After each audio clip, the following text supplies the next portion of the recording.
नमस्कार, प्रणाम। मैं हूं अभय कुमार और आप अब जनता बोलेगी न्यूज़ देख रहे हैं।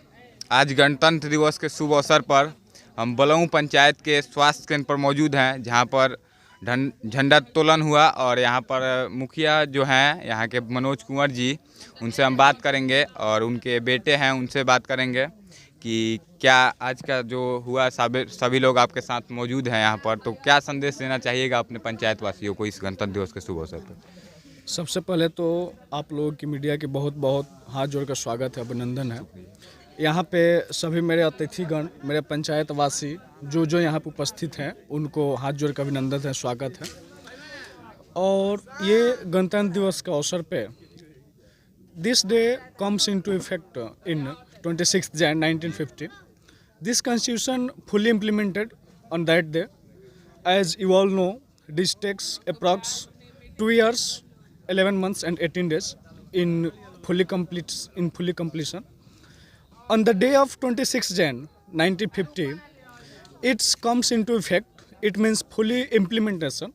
Implementation means in the sense of, we can say that how rules, law and regulation comes into effect and how they effectively working and what's their effect on the people.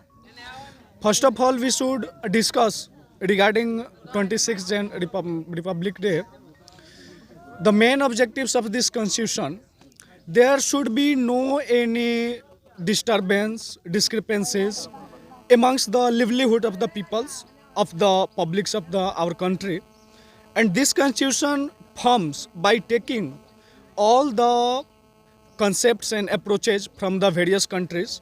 And this constitution, you all know, called as one of the topmost constitution of all over the countries, because this takes mindsets of various persons, various ideologists, thoughters, and various different types of noble peoples.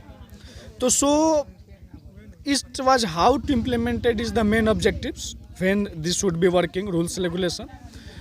और साथ ही साथ we should remember all the sacrifices given by the noble persons, our warriors and all the peoples who fight regarding the freedom, regarding their rights. And also we try to become a coalition. It means the form of people. There should be no any discrepancies, there should be no any discrepancy in matters, etc. और हम सबको इस मौके पे हमेशा इस चीज़ को याद रखना चाहिए कि जो भी हमारे वीर पुरुष हैं, जो जितना त्याग किए हैं, महात्मा गांधी जी हमारे, जिसे राष्ट्रपिता भी कहा गया, जो उनकी पॉलिसीज़ थी, जो उनकी पॉलिसीज़ थी कि कैसे वर्किंग करना है हमारे कंट्री में, कैसे लोगों को रहना चाहिए, जो हमारे वॉरियर्स थे, जो भी हमारे महापुरुष लोग थे, जो सुभाष चंद्र बोस, नेताजी सुभाष चंद्र बोस थे, भगत सिंह थे, चंद्रशेखर आज़ाद जी थे, तो इन लोगों की ही एक देन है, इन लोगों की ही एक आइडियोलॉजी है, थिंकिंग है, जिसके चलते आज हम सब एकजुट होकर और यहाँ पे जुटे हैं और एक साथ इस 2001 का कर रहे हैं. और always they focused on the livelihood of people, how our country becomes the top countries of the all over world, and that's all. Thanks a lot. इसके बाद मैं जानना चाहूँगा, अब तो आप जो शुभकामनाएं थी इन्होंने दी और बहुत सारी बातें बताई जो आपने सुनी. इसके बाद मैं जानना चाहूँगा आपका जो स्वास्थ्य केंद्र है, इसको लेकर मैं सवाल करूँगा, क्योंकि स्वास्थ्य केंद्र पे हम लोग बैठे हुए हैं, तो यहाँ की स्थिति कुछ ज़्यादा बेहतर नहीं है, तो इसको कैसे बेहतर किया जा सकता है? देखिए, सबसे पहले तो अगर बेहतर नहीं है तो पहले तो इन्वेस्टिगेशन इसमें हुआ है कि क्या चल रहा है, नहीं चल रहा है. दूसरी चीज़ की जो चीज़ें बेहतर नहीं हैं उनको बेहतर करने का हमें प्लान करना है. उसके लिए देखिए, यहाँ पे जो रिक्वायर्ड थिंग्स लगेंगे, जो भी रिक्वायर्ड चीज़ों की आवश्यकता होंगी, उनको फुलफिल किया जाएगा. और यहाँ तक कि जैसे अगर कंसीडर किया जाए तो हमें एक फिक्स होना चाहिए कि हाँ, एट दैट स्वास्थ्य केंद्र किसकी आवश्यकता है. सबसे पहले तो एक MBBS डॉक्टर चाहिए, ताकि ये सुचारू रूप से एक ऑर्गेनाइज्ड वे में चले. किसी को अनसर्टेनिटीज, अनहैपनिंग होते हैं तो यहाँ पे आके उसको कम से कम प्राइमरी ट्रीटमेंट तो मिल सके ना. तो फर्स्ट ऑफ ऑल तो we should arrange the auxiliaries and the things which required and provide the first treatment, first aid to all the peoples. After that we will focus on how they should proper working. it means there should be no speaking, all the peoples will be reached and they are completely satisfied, there will be no discrimination कि अगर ये है तो ऐसे होगा। जो requirement लगेगा जिस लोगों की जो यहाँ पे आएंगे, सबसे पहले एक एक चीज़ को मैनेज करके और वर्किंग किया जाएगा। अभी तो एक समझिए कि एक ऑर्गेनाइज जो है सिस्टम को कलेक्ट किया जा रहा है कि कहाँ क्या है नहीं है। वर्किंग तो अब स्टार्ट होगा ना, एक एक चीज़ को देखकर। अभी तो सारे चीज़ें डिस्टर्ब हुए हैं। आप लोग भी जानते हैं कि पंचायत साल 1.5 साल से बहुत बैकवर्ड में चल रहा था, क्योंकि बहुत से अनसर्टेनिटीज हो जाए और नोन है। तो इन चीज़ों को तभी कलेक्ट किया जाएगा, एक एक चीज़ को देखा जाएगा कहाँ क्या है नहीं है, उसके बाद में उस पर वर्किंग स्टार्ट होगा। और मेरा फर्स्ट प्रायोरिटी है कि स्वास्थ्य और शिक्षा, we will always announce our first objectives and priority on the education, how the people and one individual will be teach, then the all over panchayat and all over becomes highlighted. बिल्कुल सही बातें हैं, क्योंकि अभी अभी शुरुआत हुआ है कार्यकाल का। तो आगे इन्होंने बताया कि आगे खेल, शिक्षा और जो स्वास्थ्य के मुद्दे हैं इन पर सबसे ज़्यादा फोकस होगा। इसके बाद मैं खेल को लेकर भी सवाल करूंगा, युवाओं को लेकर, क्योंकि खेल और सेना में जाने वाले जो बच्चे होते हैं उनके लिए यहाँ पर पंचायत स्तर पर कोई सुविधा नहीं होती है, ग्राउंड की व्यवस्था नहीं होती है। तो उसको लेकर क्या प्लान है?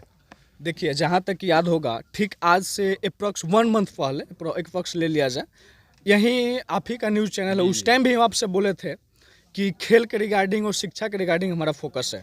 यहाँ तक कि लोगों का ध्यान होगा, जो प्रचार प्रसार होता है चुनाव के दौरान, उस टाइम भी ये अनाउंसमेंट में था कि खेल मैदान से लेकर एक एक चीज़ का फैसिलिटीज यहाँ पे ये दिया जाएगा।